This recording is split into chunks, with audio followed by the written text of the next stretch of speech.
Hello everybody, and welcome to Croaky's Classroom, the visual guide for the fight Arcadion M5 Savage against Dancing Green. This guide was created using the strats that we use in the Materia Party Finder. This fight is pretty funky, so without further ado, let's hop into it. This fight begins with a tank buster on the two highest threat targets, which can just be taken northwest and northeast every time we see it. Next up is flip to A side or B side. A side means we'll be doing a roll split. This gets stocked for later. The boss starts telegraphing a cleave while casting 2, 3 or 4 snap, twist and drop the needle. Avoid the cleaves and swap over like in normal mode. And then, resolve the stocked roll spread with tanks north, healers side and DPS south. Afterwards we get the other A or B. B side will do a light party line stack, again stocked for the needle drop. Dodge the snap and twist, and then resolve the light parties with melee DPS south and range DPS north for melee positionals. You'll see the A or B side quite a lot during this fight, and there's several tells other than the cast name for it, like the music or the animation of the boss, but I always just check the cast. Celebrate Good Times is a raid wide. Are you ready to get down? The Arcadion Cruiserweight campaign begins!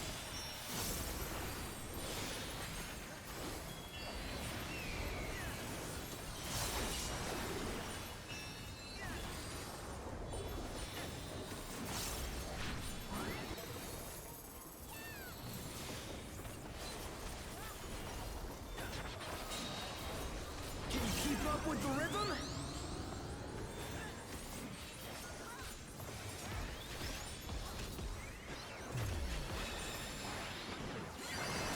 Dancing Green is pulling out all the stops with each step.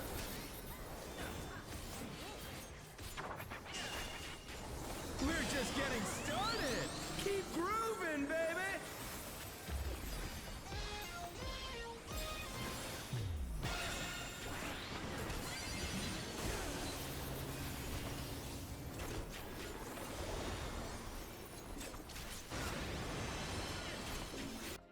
Our next major mechanic is Disco Infernal.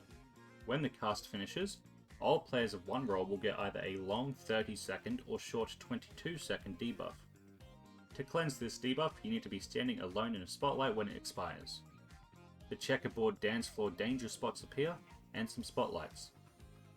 Looking at the spotlights, we can see that 4 are far from the boss and 4 are close. We're going to have the melees use the inner ones and the ranged to use the far ones. Once the spotlights move for the first time, you can see that these far ones are safe, so the ranged players will use these quadrants, and these inner ones are safe, so the melees will use these quadrants to resolve it. You can also tell from the initial positions of the spotlights, it's just inverted so the starting unsafe ones will be safe later. Once we know our melee and ranged sections, we can send Light Party 1 west and Light Party 2 east into their respective quadrants. The boss will start casting inside out or outside in. The cast name tells the cleave order, so do the opposite. Inside out means we dodge out, and then in, dodging the checkerboard pattern at the same time. Afterwards, the short debuff players need to soak their spotlight. There's an A or B side cast during this pattern too. One thing to note, the ranged spotlight is always in the exact same tile, but the melee position alternates between these two in each quadrant. Afterwards, the long players can soak their spotlight.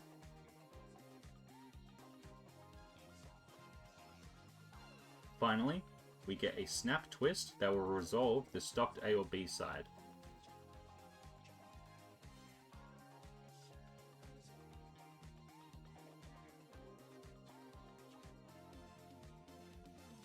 This section ends with a raid wide and a tank buster.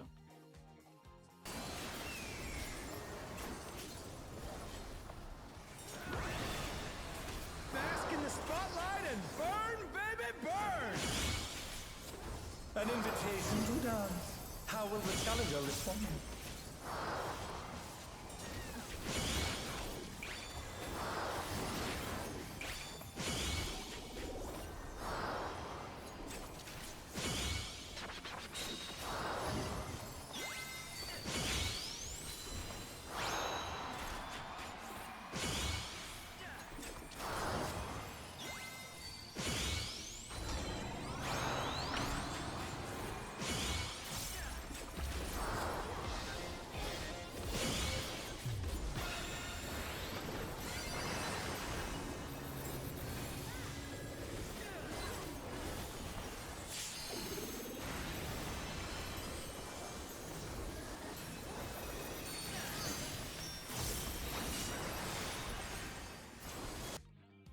Ensemble Assemble will spawn some frogs on the podiums at the front, and we can get into this fan spread around the hitbox. Support north, DPS south, ranged melee ranged. Arcady Night Fever telegraphs a point blank AoE. This will alternate, so we need to keep dodging out and in. When the cast finishes, a player gets hit with a Protean, which alternates between supports and DPS. This Protean will also echo on the next cast. To avoid this, the player that gets hit needs to stand on a person of the same role for the next hit, and then they can just return to their position for the rest of the mechanic. At the end, the boss will start casting Let's Dance and tether to all the frogs. Getting hit by a Protean earlier will give you an alpha or beta debuff, split by role, with 4 pairs of timers. This debuff is cleansed by standing with a player with the opposite debuff when it expires. If you look at your debuff timer during this cast bar, about halfway through it will hit 5, 10, 15 or 20 seconds.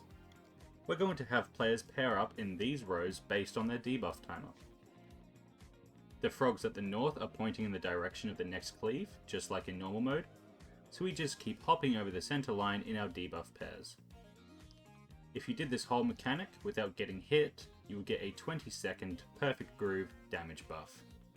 But if the entire party does it correctly, you gain 1 bar of LB. There is this alternative strat that some people like, which is resolved like Rotten Heart in M5S. The party stacks south and people just run in when their timer hits 3 seconds. I do think it's a bit harder to dodge frogs while checking your debuff though. You're up, dancers! Let's turn up the heat! Try to keep up now! The fever's taken hold! Can the upstart keep up with Dancing Greed?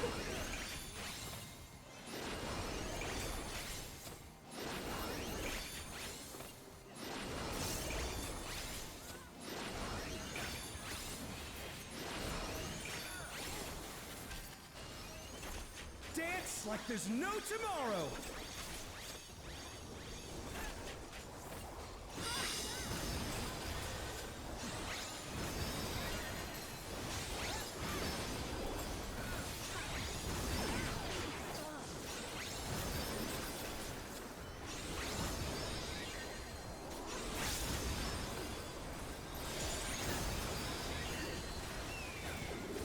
Let's finish with style!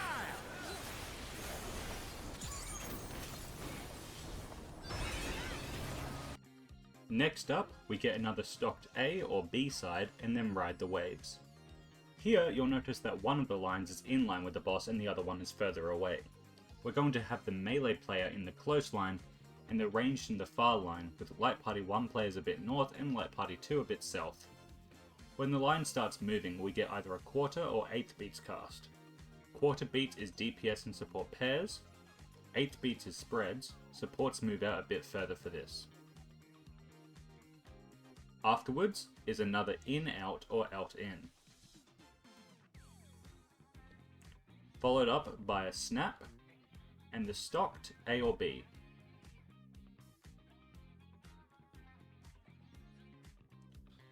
And then we get a tank buster and then a raid wide. There is a light party version of Ride the Waves you can do, where you send Group 1 west and Group 2 east. It just means that if you have a pattern like this, the main tank has to pull the boss between the lines before it starts casting for the melees on the other side. With the ranged and melee version, the tanks lose at most a GCD spreading for 8ths, and don't have to bother with moving the boss, versus the tank maybe forgetting and the Group 2 melees losing multiple GCDs.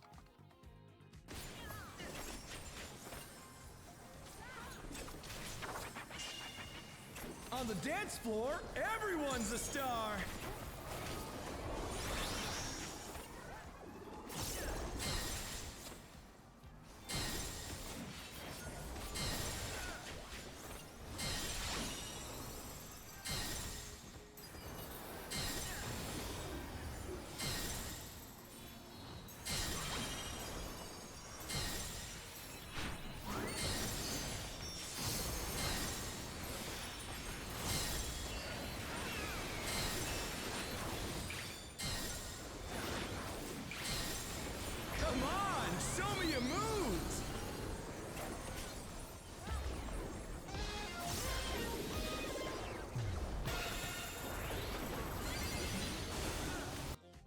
Frogtourage is next, and we're going to head into ranged and melee pair quadrants. Some skater frogs will spawn on 2 cardinals and begin skating across. If you've done P8S before, this is handled exactly like Manifold Flames. When the frogs reach the other side, we look at which way they turn. The frogs that turn away from each other leave a safe spot in either the north and south or east and west. We move into the safe spot closest to our quadrant, with the melee close in range of the wall. If we get 8th beats, we spread. If we get quarter beats, the ranged move onto their melees. This is what east and west would look like. Afterwards we get another Disco Infernal. Again, one roll has a short 9 second, and the other has a long 19 second debuff. Some frogs spawn on the cardinal or intercardinals. These frogs will do Proteans baited at the closest player. Using the same quadrants, the short roll goes to the spotlight, and the long player baits the frog away from them. And then the other roll goes. There's also an A or B side cast stocked during this, which is handled immediately after, followed up by a raid wide.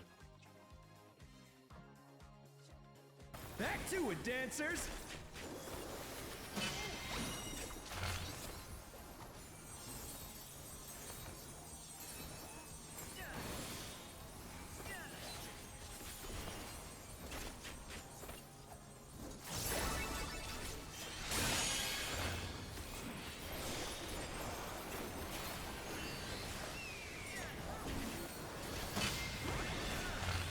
Bask in the spotlight and burn, baby, burn!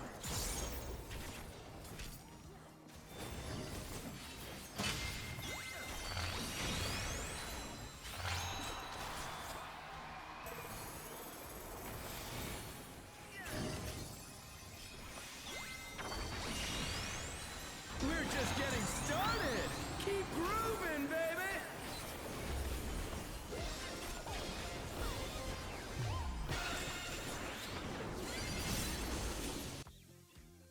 Arcady Night Encore 2 starts. You dodge this the exact same as the first time, except there's no debuffs this time around. Instead, when we get to the frogs, they can be pointing left, right, up or down. Dodge the frog cleaves and go for the perfect groove.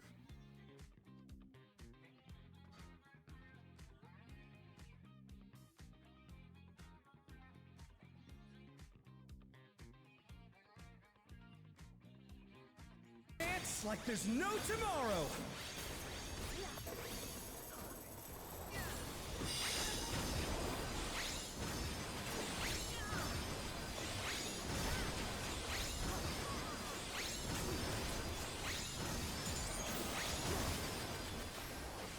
Let's finish with style!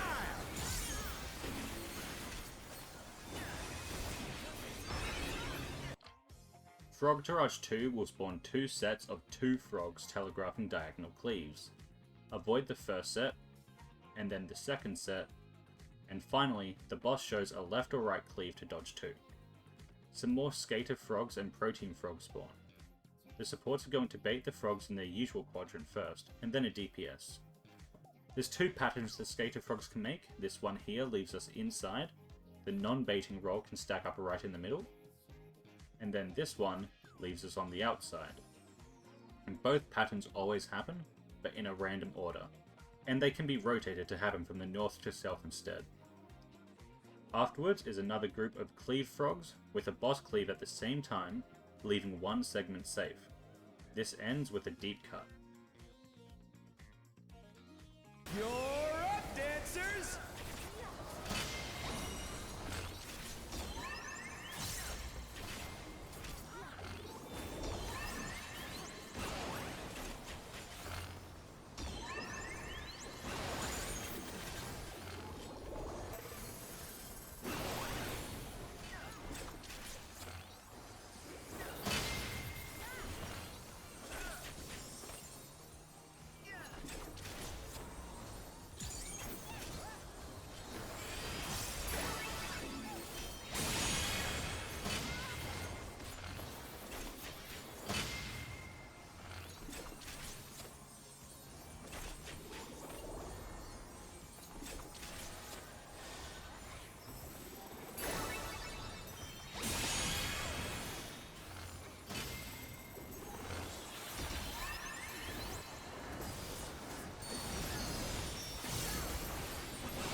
The final mechanic in the fight is Funky Floor 2, and we go to our colour partner quadrants. This one is pretty easy as there's no spotlights. We get either an eighth or quarter beat to spread or stack, and then we get an out-in or in-out, followed up by the other quarter or eighth, and then we enter the Enrage sequence, which is 2 raid wives, followed up by a lot of auto attacks, and then finally High Energy Fever. If you manage to clear, congratulations. If not, you'll get it next time. If this video helped you, you can leave a like, comment or subscribe, and I'll see you in the next one. Peace.